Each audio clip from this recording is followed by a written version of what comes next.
Hello, I'm Simon Fisher Becker, aka Dora Moldovar, and you're listening to Tin Dog Podcast. Scanning for audio.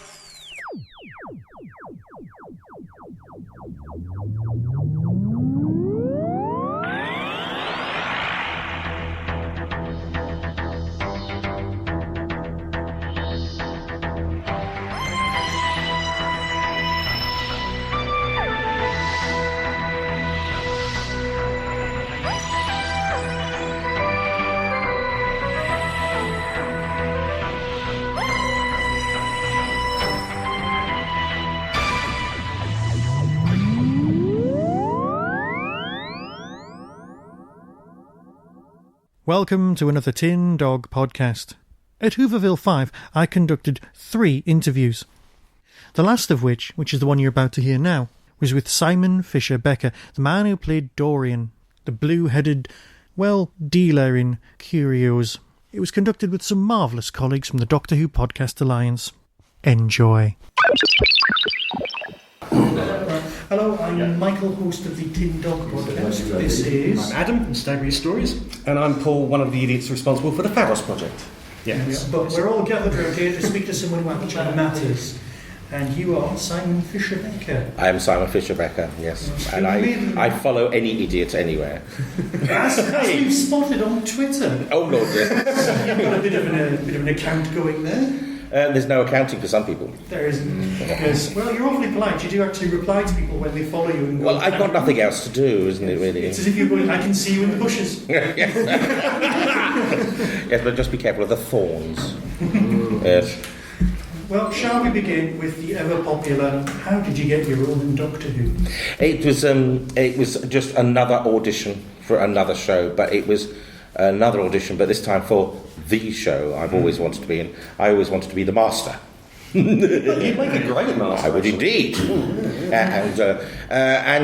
So yes, I was one of 7 people that learnt my lines, went off to a church in Tottenham Court Road in London, and I was the chosen one. And of course, because you were blue, you can play the Master because everyone won't recognise you at all. Indeed. And what I am finding now, though, is people are recognising my voice. Yes. People do even stop. Somebody stopped me at the petrol station, and yesterday, and said, "Do I know you?" And I said, "I'm very sorry, but I don't recognise you. But have we met?" He said, "I think so, because your voice sounds familiar. Where will we have met?" So I said, probably in a very dark and gloomy cupboard somewhere. And he said, "No, I'm sure we've met." He said, "I'm a builder." And so I said, "Well, I'm terribly sorry, I haven't got an erection for you to deal with at the moment." No, he said, "No, seriously, I'm a builder. Where are you from?" So I said, "Well, if you're a builder, you can always give me your card and I'll give you a call if I need you." And he had no card, so I just assumed it was a chat-up line. As does happen. Yes, there are lots of choppy chasers out there. Anyway, moving on. Do they prefer the blue or not blue, though? No, they just prefer the chub. Oh, okay. They're no grabbing some colour. See, that shut you up now. Follow that. Now, in another interview, you did say that you bought a kitchen with your... a new bathroom. A new bathroom, yes. With your money from Doctor Yeah, no, but it's very true, because suddenly I had a lump of money which I hadn't had for some time, and I said, "What do I do with it?" And I spoke to a partner about it, and we decided that we could do with the new bathroom, because I rather foolishly gave some people some money to do our bathroom, and they left the bathroom in the worst do-it-yourself example that you can. So for a long time, was it? No. So for a long time, so that's where he might recognise me. So that was it. So I had money so I could put it right. So I always thank people. I say, "Thank you, fans, for my new bathroom." It's very true. And as a nod to Doctor Who, I've got an air freshener thing that sits in one of the saucers and it spins, and it's in the shape of a TARDIS. So that's it. So if you come back, What other household work do you need to get done? Well, you mentioned the kitchen before. Probably the kitchen. The back garden could do with some clearing. Yes, I haven't yet done my loft insulation. So Because I was not expecting to see the character turn Translator, so I was a bit surprised when there was no sign. well, I know I'm not as surprised as I was, but there we go. There we go. I'm constantly being asked when is Dorham coming back, and all I can say is I'd love Dorham to come back, and I know the fans out there would like Dorham to come back, but it's not up to me. No. It's up to the powers that be. And progressively, there's less of you. Yeah. Well, Do you get paid second round, or is it? well, I did wonder whether it would just be an eyebrow next time. But in the box set of Series 6. Stephen Moffat does sort of speculate that he likes the idea that Dorham has to negotiate his body back. So, and I'd like to think that he actually has to go to an auction and finds that somebody else is bidding for it. Yeah. Well, we know he has Wi-Fi access, so He does. is probably the best Yes. way. Yeah. So, Definitely a prequel there somewhere for an episode. we could Indeed. do, yeah. Twist big finishes on, I'm sure they can. We finished Come Do Who again. That's true. Can we ask you about the makeup process as well? yeah, it's very straightforward. I mean, I'm not in the situation that Neve McIntosh or Dan Starkey are, because they're in the chair for 4 hours at a time, whereas me, they allow 2 hours. It doesn't really take 2 hours. The first day they shave my head. Oh, yes, you should. Well, because Mr. Moffat came up to me and he said we would prefer it if we could shave your head. Are you okay with that? Firstly, where does no come into a conversation with Mr. Moffat? And secondly, I didn't bother about it. But he was explaining that a skull cap tends to look like a skull cap. The downside of that is once they shave my head, the back of my head in particular looks like an ugly fruit. So it sort of defeated the object of it not looking like a skull cap. But no, so they shave my head, they put in some, it's really fat because they then rub some sort of protection cream into it, and that's like a massage, so your legs shaking.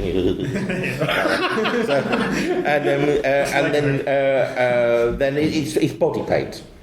So whatever it's blue and whatever make it is, it's number 37. Oh wow! Okay. So All you cosplayers out there, Yeah. now you know. Is it edible? but it's water based. My fingernails when I had my body were painted with nail varnish, and then the only other thing is they put eyeliner. All right. But that does irritate with the eyes. So that's the downside. And the other downside is they spray everything with what they laughingly call a fixing agent. But all that is very sticky and horrible because you sweat from underneath, so it doesn't really fix it. So then for the rest of the day, you're forever turning left or right, and you get dabbed in the face because somebody comes up to say. So, but it's okay. But it's water-based, so it washes off very easily at the end of the day. But it does get into your pores, so for about a week afterwards, the shower has got a blue tinge. There was a definite Sydney Greenstreet feel to your especially performance at the beginning. Was that one of the notes you were given? Or? Well, in the original script for the audition, it said "Large Blue Man thinks Sydney Greenstreet." So that was it. So I just had a visual. Everybody go on about sense memory. Well, I just sort of visualised Sydney Greenstreet, and I know Sydney Greenstreet. I'm a fan of Casablanca, and so I knew exactly how to sit and stand. The only thing is Sydney Greenstreet tends to talk very quickly, and which I didn't. That's the only thing I didn't. I spoke more deliberately. Not allowed to mumble anymore. Well, being large, I'm very conscious that any movement I might make would be exaggerated. So that's why I deliberately, unless asked otherwise, be as still as possible. And then the flip side of that is that it adds gravitas to Dorham. So that's how. So it wasn't me thinking I must add gravitas. It was me thinking I mustn't move too much. So Clearly, what you're obviously a very popular character, and that's why.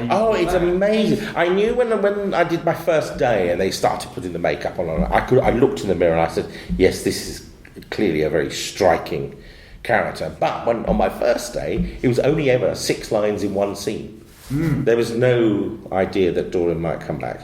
So, and that was it. And it was amazing. I mean, the first person to make comment, fortunately, and I must thank him forever, is Toby Haynes, the director of Pandora Opens, because he went to Stephen Moffat and kindly said that he said Simon knows what he's doing. So first time ever, because normally people would say just go away, you don't know what you're doing. So that was really kind. But then it is clear that Stephen Moffat had Dora in mind for other things, I think. Plus, add to that, the fans wanted to know more. And that's why I thank the fans for my bathroom. Yeah. Actually, how much of your house did Harry Potter play for? Because you were in a Harry Potter film as well, weren't you? Yes, and the Harry Potter story is it's quite, because I still get royalties and I can't believe it. The four main ghosts were contracted for the first 4 films. Oh, really? And they decided that they would film because a lot of the stuff was generic. They could slot us in anyway. We would just fly around going, and so over a 4.5 week period, we filmed an awful lot. We even filmed the Death Day party. For those who know the story, there's the Death Day party. I think it's book 2, isn't it? The Death Day party. Yeah. And but none of it was used. It was all cut out, and but a 3 to 5 second sequence of me coming out the floor at the sorting ceremony of the festival stayed in. And so that's it. So that's why people say star of Harry Potter. I got to twinkle for 5 seconds. But my punchline to the story is my name in the credits is on screen longer than I am. But I was paid for 4 films, Really? and I get royalties even now. I mean, it's not a fortune, but it's over the years. Certainly not a new bathroom. No. At the time, it could have been. But it was a deposit on a new car. Well, that's Well, actually, more than a deposit on a new car, but there we go. That's another story. Yeah, but it was basically, anyone who's a freelancer will know that some jobs you do, you're paid quite substantially, and other projects you're paid fuck all. Oops, I can't say, you'll have to work down. Yes, you can. And on other jobs, you're paid very little. It seems a very strange way of life to be acting. It's so uncertain when the next job will be, how long will it be for. What attracts you to such a strange lifestyle? I think what you've described actually describes anyone in any field that's a freelancer. Yeah, true. So we'll put that to one side. So a photographer doesn't know when the next job is going to be. Why did I choose acting? To be honest, it's a thing I could do. Okay. All right, I know that sounds really odd, but when you're young, there's a lot of kids who really don't quite know what they want to do. There are some that come out the womb knowing that they're going to be a legal secretary or they're going to be a fireman or a teacher. But there's an awful lot of people who really don't know. And to be honest, a lot of people don't really know what they want to do until they're about in their mid-20s, if absolute honesty came into it. But I was encouraged at school, really. I never planned to go into acting, but I was more of a musician. But I came back from summer holiday one year, and the head of music said, my little fat friend. Right, because political correctness didn't apply way back in the mid-70s. My little fat friend, the music department and the drama department are going to get together and we're going to do a production of Oliver, and you are going to be Mr. Bumble. And, I respected the music teacher. I was terrified at the idea. I've never really stepped on stage other than playing my clarinet in a solo or something. So I was terrified at the idea, but I found that I could do it. To some degree, it was a natural thing I could do. I had to work at it, but it wasn't difficult to work at it. And then, of course, when we actually did the shows, the response was extraordinary, because there was a lot of parents who didn't know I was a pupil and thought I was a teacher. Really? And they wanted to know who the new teacher was. So that's when I got the bug. Yes. Yeah. But when I left school, I had no intention. I was, and long story short, I ended up in the civil service, and then the civil service. It was at the time the political thought was the civil service needed to be thinned out. So nothing has changed in 30 years. And they offered you a bag of money if you chose to go. I mean, today we call it redundancy, but they didn't call it that then. And I was living with my grandparents at the time, and my grandmother was going, "Oh no, stay in the civil service as a pension, blah, blah, blah, blah, blah." My grandfather said, "No, think about it. Don't get to the age of 80 and say, I wish." And so I came to a compromise. I said, what I'll do is I'll go for 3 auditions for drama colleges, and if none of them offer me a place, I'll stay in the civil service. Well, fortunately, 2 did. So I went to the Oxford Drama School because Denham Elliott was the patron, and that was the best move I made, because he was very kind. He was a patron who was very hands-on, and he was very kind. He actually spoke to us all in our group, and he gave us all a parting gift at the end of our course. And my gift was a starter kit makeup box. And he said, "Nobody will take you seriously until you're about 40, but keep at it." Oh. And Denham Elliott was somebody who I greatly admired. So even now, me recalling that, I've got goose pimples. So that's what kept me going, really. But the consequence of that was that I came out and I thought, shit, I'm not going to get any work. So I just said yes to everything. Whatever was offered, I went yes. Get the name out there. It was then I sat back and thought, oh shit, what have I talked myself into? But the result of that is I've got a broad CV. I've done everything from Shakespeare to panto, radio, film, TV. I've done the lot now, and I've now done conventions and podcasts. Right? You see, I've done, so I've got broad experience from everything from comedy to drama. So it's really good, purely because Denham Elliott fed into my mind that I might not get work. Yeah. So it was the best thing that happened, really. So that's how I got into acting, really. So what's next? Loads. Anything you can talk about? Oh, there are so many projects that are hush-hush. But I can tell you something. I did a pilot earlier this year called Puppy Love, written by the people who wrote Getting On, which was the series on BBC4 with Jo Brand, where she played the nurse in the NHS. Well, Joe Scanlon and Vicky Pepperdine have written another series called Puppy Love, and they had me in mind for one of the characters. And I went, it's going to series, The Green Knight, literally about 4 weeks ago. Oh, excellent. Yeah. So we'll be filming that next year, and I spoke to Joe Willits, who's the producer, and I said, am I allowed to let people know, or is it a hush puppy? And she wrote back, no, so please feel free to talk about it. So there we go. So that's happening next year. So autumn 2014, that's due for broadcast. What's the basic? The basic concept is Joe Scanlon, who is my wife, right, runs a doggy training thing, which is hence working with children's animals. Yeah, that's amazing. And it's set up in near Liverpool. So. And there's all sorts of, and she's on heat as well. And we have a very odd relationship which will unfold, so I won't explain that too much. But it's really good fun. And Sanjeev Bhaskhar's in it, so Sanjeev Bhaskar plays Vicky Pepperdine's husband. So it's very exciting to see. Since Doctor Who, I can say my name comes up in the same conversation as Sanjeev Bhaskar. So excellent. So it's excellent, marvellous, wonderful. And what's coming up immediately? I'm going to be in Philadelphia next week to film a pilot called Cretin 4000.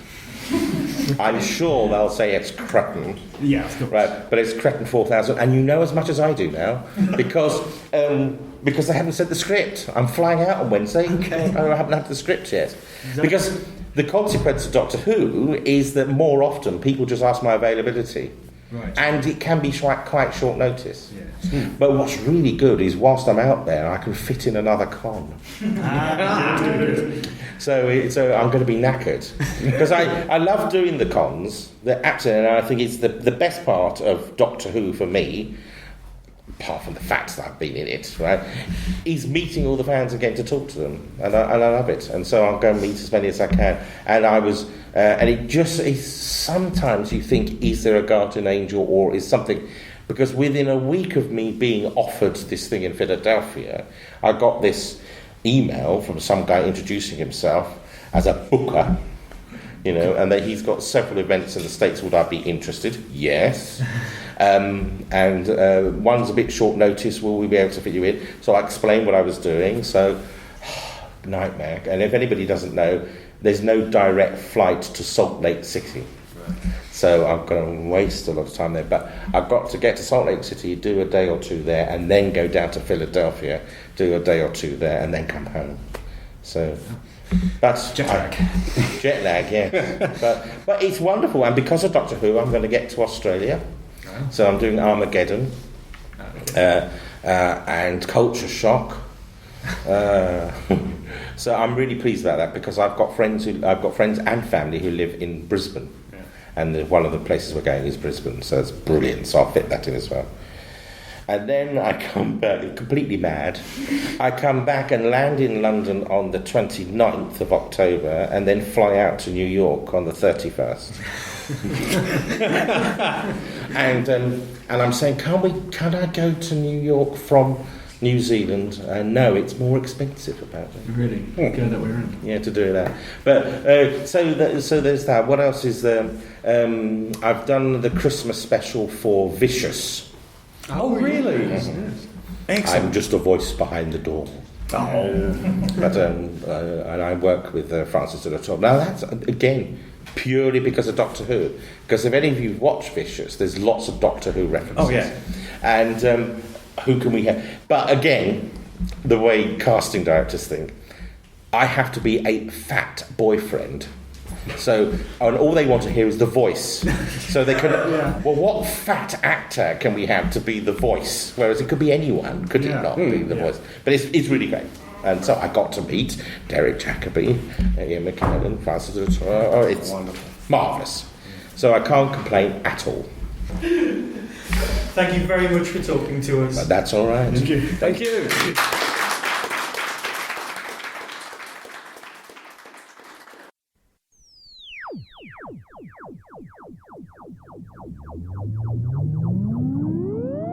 You've been listening to the Tin Dog Podcast. Doctor Who and its connected properties are copyright and trademark of the BBC. No infringement is intended. To contact the show, email tin-dog@hotmail.co.uk. Whostrology, a Time Traveller's Almanac, is available through Telos Publishing or Amazon. Visit www.whostrology.com for further information. The Tin Dog Podcast is a founder member of the Doctor Who Podcast Alliance.